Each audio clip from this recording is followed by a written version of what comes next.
Okay, hello everyone, welcome to my channel Chemzone developing scientific approach. इस video में हम बात कर रहे हैं क्लासिफिकेशन ऑफ ऑर्गेनिज्म की। वीडियो स्टार्ट करने से पहले अगर आप हमारे इस चैनल पर फर्स्ट टाइम है तो प्लीज सब्सक्राइब कीजिए, बेल आइकन को प्रेस कीजिए। चलिए स्टार्ट करते हैं क्लासिफिकेशन ऑफ ऑर्गेनिजम्स की। क्लासिफिकेशन ऑफ ऑर्गेनिजम्स की अगर हम बात करें तो हमारे नेचर में मिलियंस ऑफ ऑर्गेनिजम्स होते हैं जिनकी इंडिविजुअल और सेपरेटली स्टडी करना हमारे लिए इम्पॉसिबल होता है। सो उन सभी ऑर्गेनिजम्स की स्टडी करने के लिए हम क्लासिफिकेशन की बात करते हैं। सो क्लासिफिकेशंस का मतलब होता है कि किसी भी ऑर्गेनिजम्स को उसको कैटेगरी और ग्रुप में डिवाइड करना, जिससे हम उसको फिर इजी से स्टडी कर सके, उसी को कहा जाता है क्लासिफिकेशन। क्लासिफिकेशंस की फर्स्ट हम बात करते हैं लीनियस। लीनियस ने ऑर्गेनिजम्स को 2 किंगडम में क्लासिफाई किया था और उन्होंने कहा था कि जो ऑर्गेनिजम्स होते हैं वो किंगडम प्लांटी के होंगे और किंगडम एनिमल के होंगे। और ये उन्होंने लिखा था, उनकी जो बुक थी सिस्टम ऑफ नेचर के अंदर उन्होंने इसके बारे में बताया।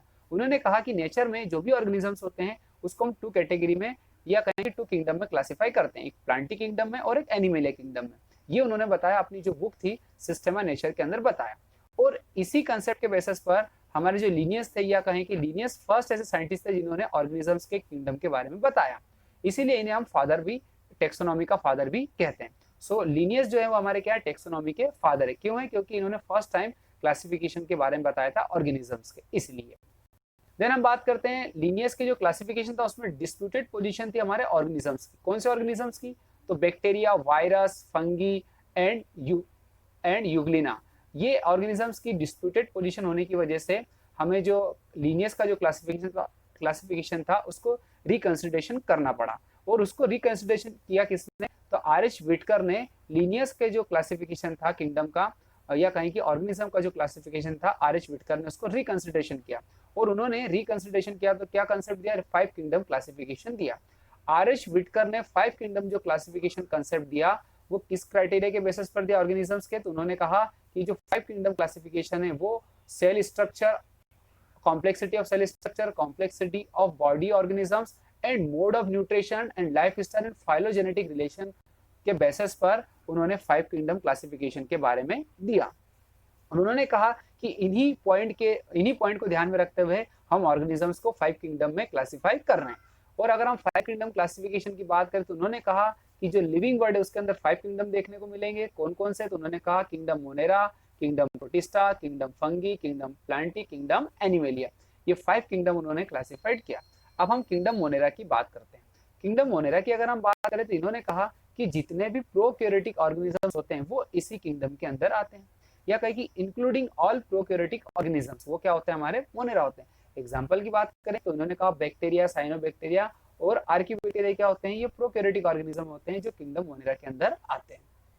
देन फिर हम बात करते हैं फिलामेंटस जो बैक्टीरिया वो भी इसी किंगडम के अंदर आते हैं। इसके अलावा जो मोनेरा था, मोनेरा किंगडम के अंदर जितने भी माइक्रोस्कोपिक ऑर्गेनिजम्स होते हैं, या कहें कि और जितने भी किंगडम मोनेरा के ऑर्गेनिजम्स होते हैं वो सभी माइक्रोस्कोपिक होते हैं। फिर हमारे पास आता है प्रोटिस्टा किंगडम। प्रोटिस्टा किंगडम की अगर हम बात करें तो इन्होंने कहा कि including unicellular from usually found in aquatic habitat, जो एक्वेटिक हैबिटेट में पाए जाते हैं और यूनिसेलुलर होते हैं वो किंगडम प्रोटिस्टा को फॉलो करते हैं या किंगडम प्रोटिस्टा के अंदर आते हैं। इनकी अगर हम मोड ऑफ न्यूट्रिशन की बात करें तो किंगडम प्रोटिस्टा का जो मोड ऑफ न्यूट्रिशन होता है वो autotrophic, parasitic and saprophytic nature का होता है।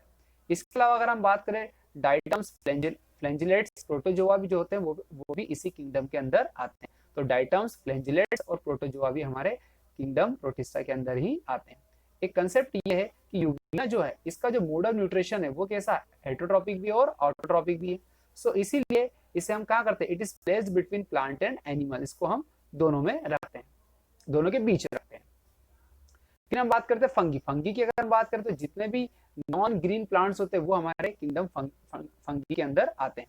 और किंगडम फंगी की अगर हम बात करें तो इन्होंने कहा कि इनका जो मोड ऑफ न्यूट्रिशन होता है सेप्रोफाइटिक होता है और ग्रोइंग करते हैं on dead and decaying organic matter में। ये हमारे किंगडम फंगी की बात हो रही है। फिर हम बात करें कि जो किंगडम फंगी होते हैं इनके जो ऑर्गेनिजम्स होते हैं उनकी जो सेल वॉल होती है वो किसकी बनी होती है? वो काइटिन की बनी होती है। एग्जाम्पल की बात करें तो मशरूम एंड म्यूकर वो इसी के एग्जाम्पल है। देन हम बात करते हैं किंगडम प्लांटी। किंगडम प्लांटी की बात करते हैं जितने भी प्लांट्स होते हैं वो इसी किंगडम में इंक्लूड किए जाते हैं, लेकिन एक्सेप्ट किसको छोड़कर? तो इन्होंने कहा algae, diatoms, fungi and member of Monera and protista को छोड़कर जितने भी प्लांट्स होते हैं वो हमारे किंगडम प्लांटी में आते हैं। इसके अलावा अगर हम बात करें तो एनिमेलिया, एनिमेलिया में क्या होता है, जितने भी एनिमल्स होते हैं वो इसी किंगडम में आते हैं। लेकिन इसका भी एक्सेप्ट किसको छोड़कर, तो इन्होंने कहा कि प्रोटोजोआ को छोड़कर जितने भी एनिमल्स होंगे वो किंगडम एनिमेलिया में आते हैं। सो इस तरह से क्या कर सकते हैं हम, क्लासिफिकेशन ऑफ ऑर्गेनिजम्स को समझ सकते हैं। आई होप आपको ये समझ में आया होगा। So thank you so much for watching my video.